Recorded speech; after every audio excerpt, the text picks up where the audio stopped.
Assalamualaikum Bapak Ibu teman-teman, jumpa lagi di TIMED Channel.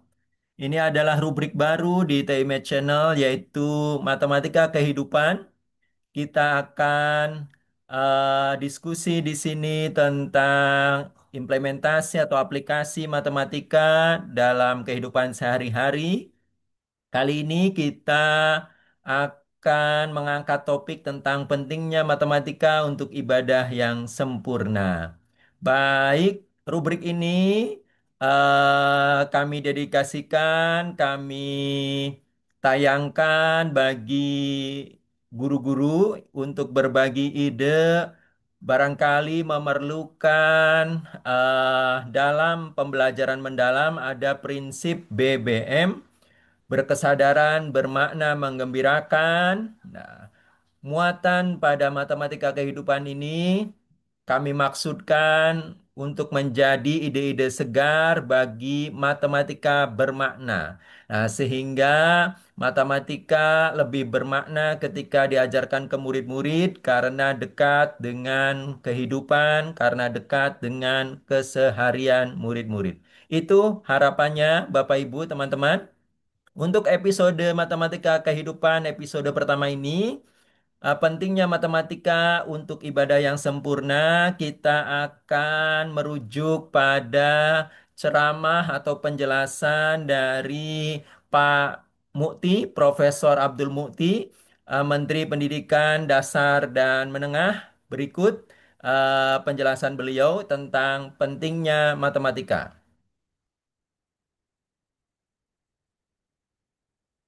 Nah itu taruhnya lebih rumit lagi. Ya kalau matematikanya tidak bisa, salah bagi waris, tolak. Langsung talak baik kubro lagi.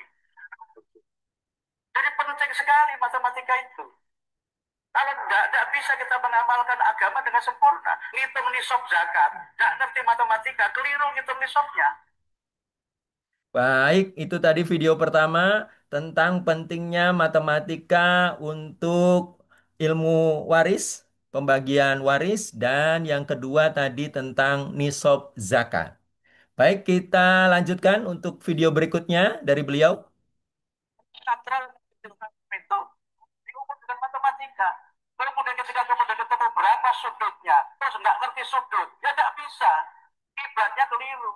Niatnya mustabil kiblat ilal masjidil haram, ketemunya Suriname.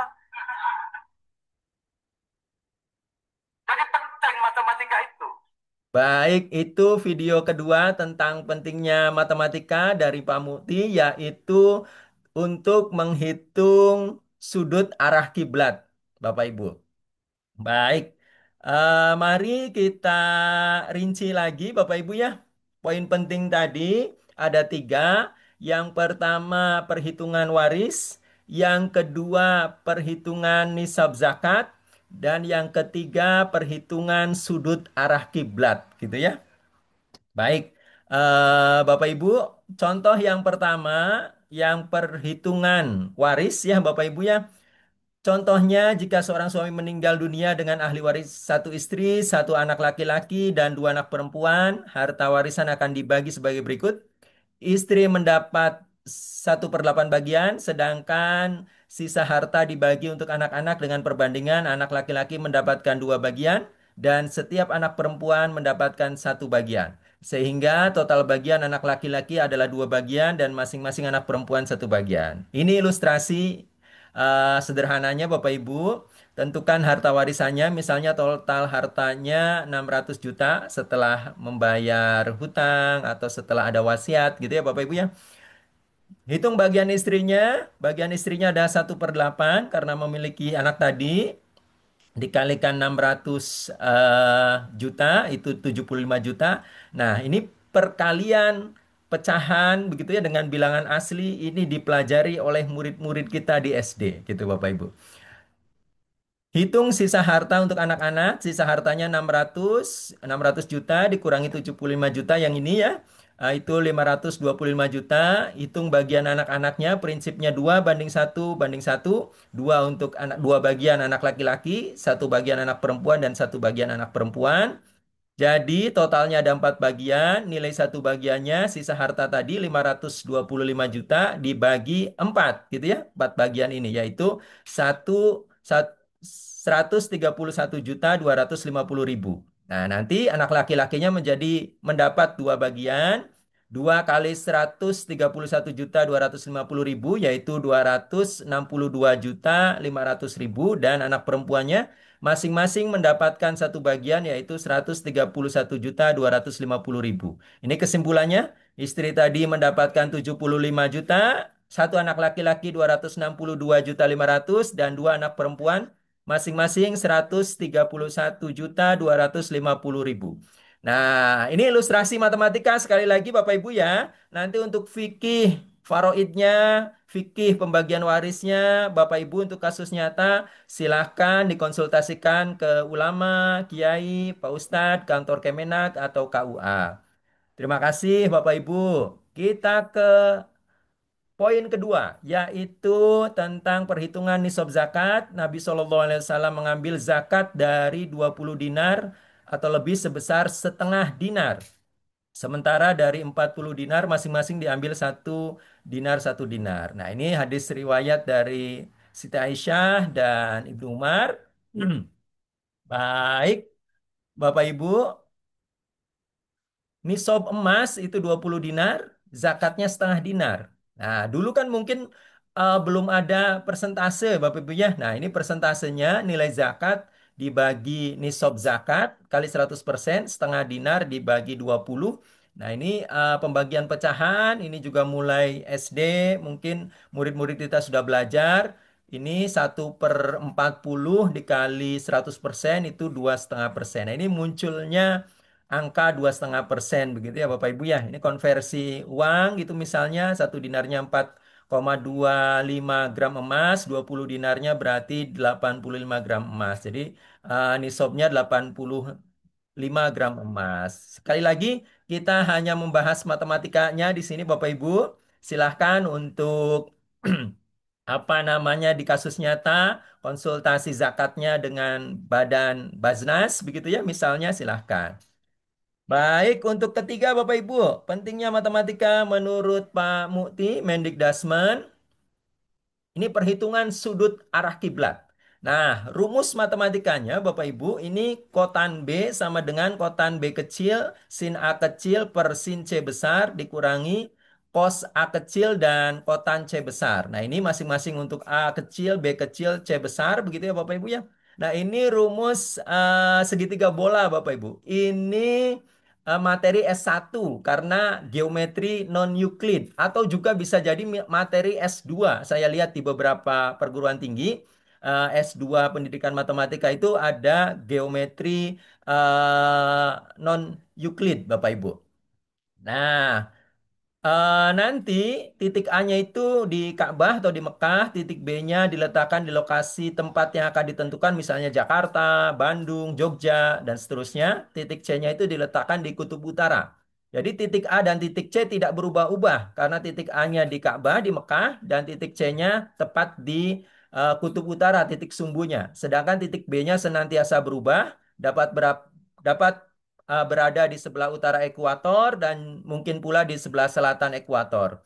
Tergantung pada tempat mana yang akan ditentukan arah kiblatnya. Nah, ini segitiga bolanya Bapak Ibu. Sekali lagi ini dasarnya adalah geometri di SD, SMP, SMA, yaitu geometri Euclid. Walaupun ini sendiri segitiga bola ini adalah geometri non-Euclid gitu ya Bapak Ibu. Ada di S1, ada sebagian di S2 begitu.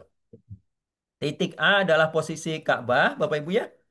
Dan B, posisi lokasi tempat kota yang dicari arah kiblatnya. Dan titik C itu adalah kutub utara atau titik sumbu. Kita tidak akan mengoperasikan secara detail. Kita lihat langsung hasilnya, Bapak Ibu. Misalnya untuk di Jakarta, begitu ya. Untuk di Jakarta, ini setelah dihitung arah kiblat Jakarta itu 25,14 derajat dari barat, dari arah barat. Dari sini Bapak Ibu ya.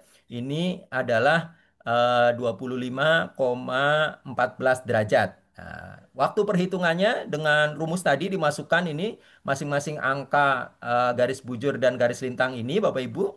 Nah, itu nanti didapat dari utara ini ke sini itu nanti didapat 295,14 derajat. Nah, kalau kita ngitungnya dari barat berarti dikurangi yang ininya saja nih Bapak Ibu. Dari sini set ke sini itu 270. Nah, 295,14 dikurangi 270 itu hasilnya 25,14 derajat. Nah, ini Bapak Ibu. Jadi kalau dari arah barat, kalau kota Jakarta, dari arah barat ini, arah kiblatnya adalah 25,14 derajat. Sebagai seorang pembelajar, kita mesti hati-hati. Saya juga menampilkan data dari Kiai Haji Ghazali Masruri, Bapak Ibu. Ini adalah tokoh ahli falak dari Nahdlatul Ulama. Beliau menulis di NU Online. Ini ada linknya, Bapak Ibu. Ini masing-masing untuk yang saya cuplik hanya dari Kota Padang sampai Jogja. Kita cek Jakartanya apakah sama dengan perhitungan sebelah yang ada gambar bola ini Bapak Ibu, itu ternyata sama Bapak Ibu. 25 derajat, 8 menit 31 detik. 8 menit 31 detik Bapak Ibu kalau dibuat derajat itu 0,14. Nah, itu jadi hasilnya sama, kita ada pembandingnya dari Kiai Haji Ghazali Mas Ruri. Ini adalah tokoh falak dari Nahdlatul Ulama yang sangat mumpuni di bidang falak ya Bapak Ibu ya. Nah, baik, ini ada referensinya Bapak Ibu barangkali akan mempelajari secara detail. Itu Bapak Ibu, sekali lagi eh, kita akan membahas di matematika kehidupan ini tentang ide-ide matematika untuk implementasi kehidupan sehari-hari untuk memperkuat Bapak Ibu semua dalam implementasi pembelajaran mendalam, yaitu salah satu prinsipnya adalah bermakna. BBM, berkesadaran, bermakna, menggembirakan. Harapannya dengan pengetahuan tentang aplikasi matematika, Bapak Ibu memperkuat prinsip bermakna, matematika yang bermakna, yang dekat dengan kehidupan, yang dekat dengan dunia siswa sehari-hari. Terima kasih Bapak Ibu, agar channel ini semakin berkembang, jangan lupa like, subscribe, and share. Jumpa lagi di TIMED Channel untuk pembahasan matematika kehidupan berikutnya. Saya akhiri, wassalamualaikum warahmatullahi wabarakatuh.